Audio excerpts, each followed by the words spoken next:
1 फरवरी साल 1978 से भारतीय तटरक्षक दिवस यानी इंडियन कोस्ट गार्ड डे मनाने की शुरुआत हुई।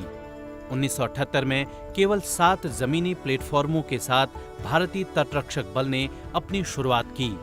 वर्तमान में यह बल लगभग 158 जहाजों और 70 विमानों के साथ एक अजेय सेना बल बन चुका है। साल 2025 तक इंडियन कोस्ट गार्ड का लक्ष्य 200 जमीनी प्लेटफॉर्मों और 80 विमानों को प्राप्त करना है। दुनिया में चौथे सबसे बड़े तटरक्षक बल के रूप में भारतीय तटरक्षक बल ने भारत के समुद्री क्षेत्रों को सुरक्षा पहुंचाने में महत्वपूर्ण भूमिका निभाई है। 1 फरवरी साल 1977 में राष्ट्रीय रेल संग्रहालय की स्थापना हुई। यह संग्रहालय नई दिल्ली के चाणक्यपुरी में स्थित है। यह देश का सबसे बड़ा रेल संग्रहालय है।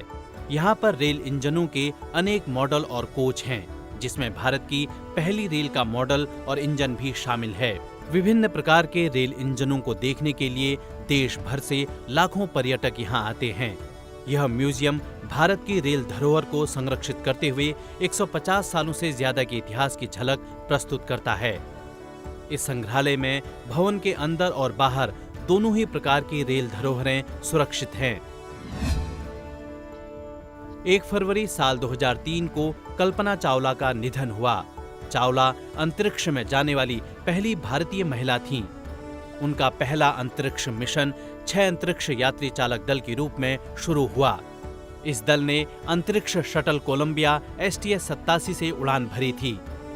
16 दिन के अपने पहले मिशन पर चावला ने अंतरिक्ष में पृथ्वी की 252 कक्षाओं में 10.4 मिलियन मील से अधिक की यात्रा की। 16 जनवरी 2003 को कल्पना ने कोलंबिया की STS-107 से मिशन का आरंभ किया।